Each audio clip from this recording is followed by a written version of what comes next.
Salam sejahtera di dalam kasih Tuhan kita Yesus Kristus. Shalom, damai di hati. Terpujilah Kristus yang boleh memperkenankan kita untuk menikmati kasih dan karunia Tuhan. Baiklah jemaat yang diberkati dan dikasih di dalam Tuhan, sebelum kita akan membaca dan merenungkan firman Tuhan yang menjadi perenungan kita di minggu yang berjalan ini, kita akan memohon hikmat daripada Tuhan. Mari kita satu dalam doa, kita berdoa. Allah Bapa kami yang bertakhta di dalam sorga, Bapa yang terus kami muliakan, kami puji dan sembah di dalam anak-Mu Yesus Kristus. Di saat ini Tuhan, dengan penuh ungkapan syukur kami datang menghadap kekudusan-Mu, mengucap syukur untuk segala berkat-berkat Tuhan yang terus teralami di dalam kehidupan kami. Itu boleh nyata ketika kami saat ini masih boleh diberkati lewat kekuatan, kesehatan, terlebih nafas kehidupan masih boleh menjadi bagian kami. Dan di saat ini pun Tuhan, kami siap untuk membaca dan merenungkan kebenaran firman-Mu yang akan menjadi perenungan firman di minggu yang berjalan ini.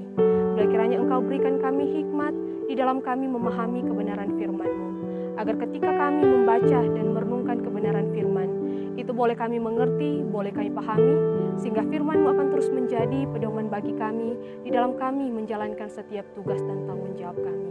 Berfirmanlah Engkau ya Bapa, karena saat ini kami sudah siap untuk mendengarkannya. Di dalam nama Tuhan Yesus kami bawa dan persembahkan doa ini. Amin. Saudara-saudara yang diberkati dan dikasih di dalam Tuhan, firman Tuhan kita di saat ini terdapat di dalam kitab Filipi 2, ayatnya yang ke-19 hingga pasal 3, ayatnya yang pertama. Sekali lagi dalam kitab Filipi 2, ayatnya yang ke-19 hingga pasal 3, ayat 1a. Yang oleh Lembaga Alkitab Indonesia memberikan judul Timotius dan Epafroditus. Demikian bunyi firman Tuhan. Tetapi dalam Tuhan Yesus kuharap segera mengirimkan Timotius kepadamu, supaya tenang juga hatiku oleh kabar tentang hal ihwalmu. Karena tak ada seorang padaku yang sehati dan sepikir dengan aku, dan yang begitu bersungguh-sungguh memperhatikan kepentinganmu. Sebab semuanya mencari kepentingan sendiri, bukan kepentingan Kristus Yesus. Kamu tahu bahwa kesetiaannya telah teruji, dan bahwa ia telah menolong aku dalam pelayanan Injil sama seperti seorang anak menolong bapaknya. Dialah yang kuharap untuk kukirimkan dengan segera, sesudah jelas bagiku bagaimana jalannya perkaraku. Tetapi dalam Tuhan aku percaya bahwa aku sendiri pun akan segera datang. Sementara itu kuanggap perlu mengirimkan Epafroditus kepadamu, yaitu saudaraku dan teman sekerja serta teman seperjuanganku yang kamu utus untuk melayani aku dalam keperluanku. Karena ia sangat rindu kepada kamu sekalian dan susah juga hatinya sebab kamu mendengar bahwa ia sakit. Memang benar ia sakit dan nyaris mati, tetapi Allah mengasihani dia, dan bukan hanya dia saja, melainkan aku juga, supaya duka citaku jangan bertambah-tambah. Itulah sebabnya aku lebih cepat mengirimkan dia, supaya bila kamu melihat dia, kamu dapat bersukacita pula dan berkurang duka citaku. Jadi sambutlah dia dalam Tuhan dengan segala sukacita, dan hormatilah orang-orang seperti dia. Sebab oleh karena pekerjaan Kristus, ia nyaris mati, dan ia mempertaruhkan jiwanya untuk memenuhi apa yang masih kurang dalam pelayananmu kepadaku. Akhirnya saudara-saudaraku, bersukacitalah dalam Tuhan. Sampai di sana pembacaan firman kita di saat ini. Salam sejahtera di dalam kasih Tuhan kita Yesus Kristus. Shalom, damai di hati. Terpujilah Kristus yang boleh terus memberkati kehidupan kita. Jemaat Tuhan yang diberkati dan dikasihi di dalam Tuhan kita Yesus Kristus. Ketika kita bicara soal pelayan, itu bukan hanya saja soal skill, keahlian, atau keterampilan, tetapi itu juga berbicara soal kesetiaan yang erat kaitannya dengan hati. Jadi dapat disimpulkan di sini bahwa pelayan yang sejati adalah mereka yang sungguh-sungguh hidup melayani Tuhan. Tuhan dan bekerja keras dengan hati yang tulus di dalam melakukan pekerjaan-pekerjaan Tuhan. Nah, ini penting saudara, karena ketika kita melayani tanpa ketulusan, maka pelayanan yang kita lakukan hanya untuk kepentingan kita sendiri.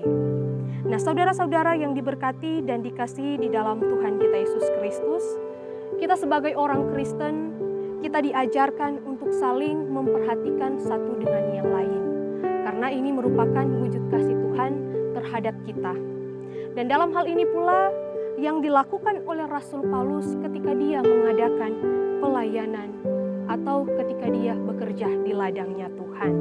Kita tahu bersama Rasul Paulus ini adalah seorang rasul yang gigih, yang semangat di dalam melayani Tuhan.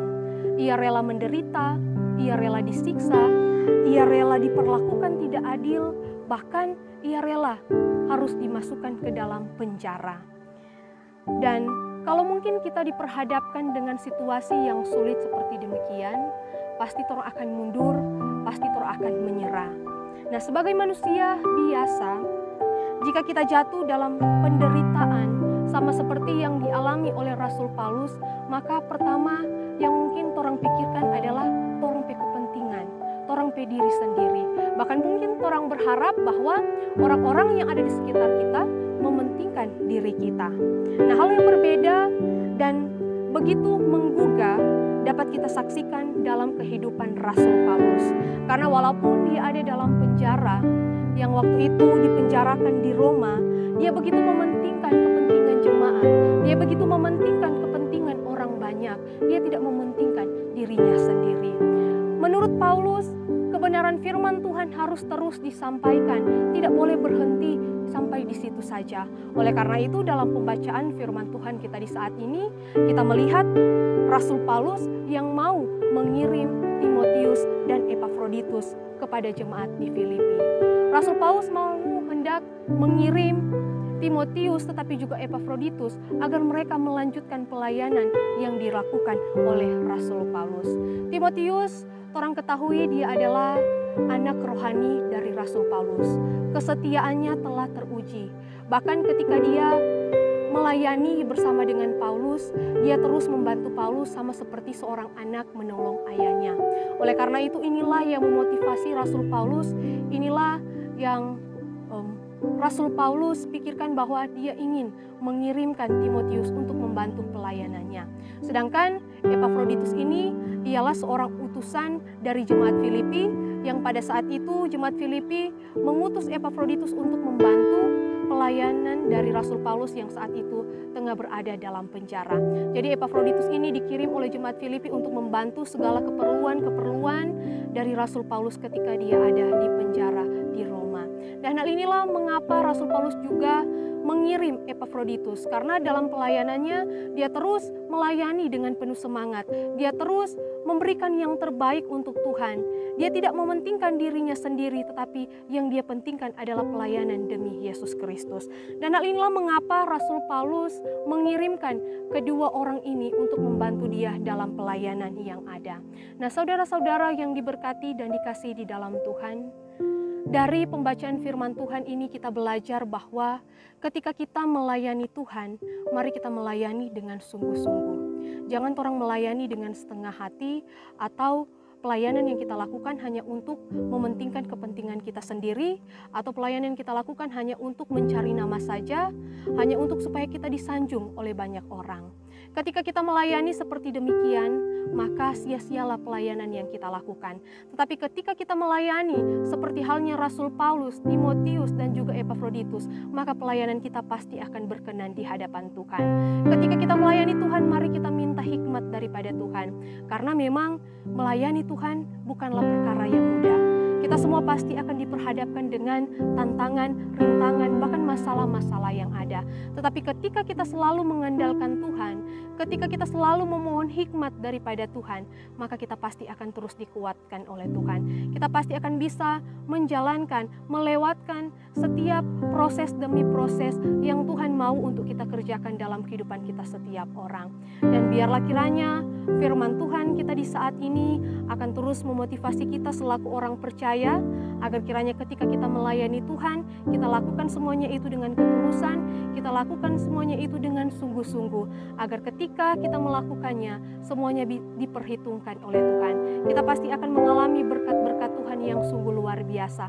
Apakah itu kekuatan, kesehatan, tetapi berkat-berkat lainnya pasti Tuhan akan tambahkan bagi setiap orang yang mau melakukan pekerjaan Tuhan dengan sungguh-sungguh dan dengan penuh ketulusan.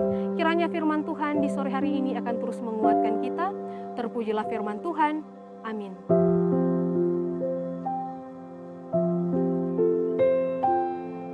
Saudara-saudara yang diberkati dan dikasihi di dalam Tuhan, kita telah merenungkan pembacaan firman Tuhan dalam kitab Filipi, dan sebelum kita menutup perenungan firman di saat ini, mari kita satu dalam doa, kita berdoa. Bapa di dalam sorga, di saat ini Tuhan, kami terus bersyukur untuk kasih karunia Tuhan yang terus teralami di dalam kehidupan kami. Itu boleh nyata ketika di saat ini Tuhan yang terus menuntun kehidupan kami. Bahkan atas perkenanan Tuhan, kami boleh lagi ditegur, disapa lewat kebenaran firman-Mu, di mana lewat kebenaran firman-Mu mengajarkan kami untuk terus melakukan yang terbaik. Bahkan ketika kami melayani Tuhan, kami sungguh-sungguh melayani Tuhan dengan penuh ketulusan.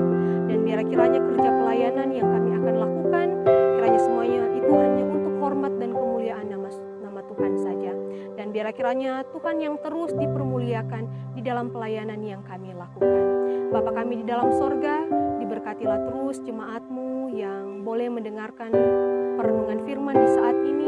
Kiranya Engkau berkati mereka dengan hikmat daripada Tuhan, agar ketika mereka boleh mendengarkan perenungan ini, mereka boleh memahami, mereka boleh mengerti, sehingga firman-Mu ini akan terus menjadi pedoman bagi kami. Firman-Mu ini akan terus memotivasi kami untuk melakukan kebenaran-kebenaran firman dalam perjalanan kehidupan kami. Kiranya Tuhan yang akan terus berkati kami terus dengan kekuatan, dengan kesehatan yang berasal daripada Tuhan saja. Inilah kami yang berdoa Tuhan, seluruh kehidupan kami serahkan ke dalam tangan-Mu yang penuh dengan cinta kasih. Di dalam nama Tuhan Yesus kami bawa dan persembahkan.